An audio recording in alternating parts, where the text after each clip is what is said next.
penetration as we age.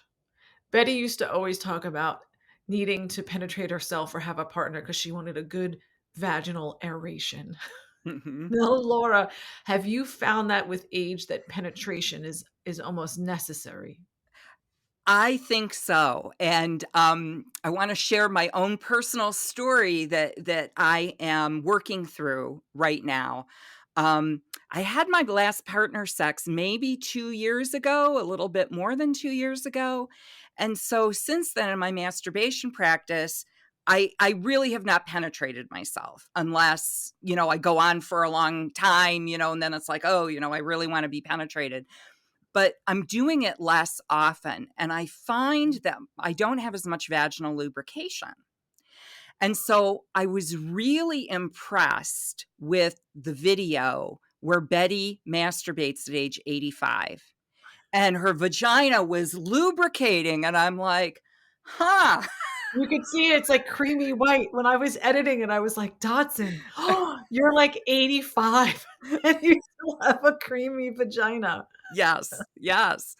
So, it's important to continue with vaginal health. I think the older that we are, if we don't use it, we lose it. You might not enjoy vaginal penetration, and I remember in, the documentary, Betty says, "If you don't enjoy, vaginal penetration, the asshole stays strong through the end of life." So, there's always anal, but I really wanna keep my vagina healthy. I've had a hysterectomy, so I've noticed that the length of my vagina has shortened. Mm. Um, and I am now using the barbell. Like this is now my workout after I orgasm because I penetration just feels better to me after I take a first You orgasm. take the first orgasm, which, Mhm, for a lot of women, listen to this can be key to mhm. penetration because the first orgasm is gonna shake out all the tension in the pelvic floor muscle. Yes, yes. And I don't have any problem getting the barbell in.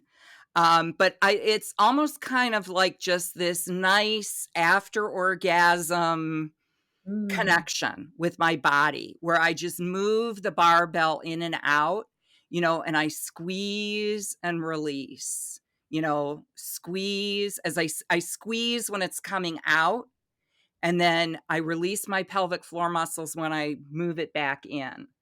And just I breathe into it, I move it around, it just feels delicious.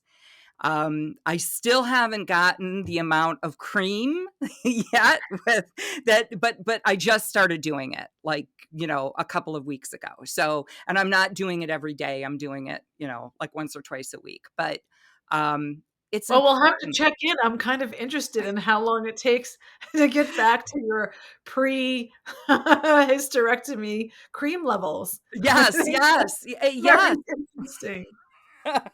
It is, yes, and I'm gonna keep track and, I'll make a blog post about it because I want a healthy vagina. I do enjoy putting things in there, like whether there's a penis or, a vibrator or a dildo. And really, this is the perfect tool. So it's not just about pleasure, it's also about penetration, is about health. Your vagina is a mucous membrane, Hmm. and we wanna stimulate that. It's kind of like if your mouth goes dry Hmm. and you don't drink a sip of water, right? And you just let that mucous membrane go dry, or same thing with our nose when it goes dry in winter, and it's like it's not we wanna keep everything lubricated. Hmm. And, I think for most women, I did a little bit of research on this. When we include vaginal penetration, it's almost like the sensations feel a little deeper.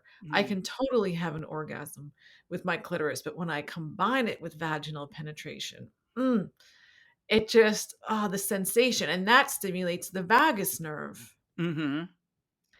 that starts in the base of the spine, goes down the spinal column, and then innervates the pelvic bowl and kind of Hmm. touches every body system.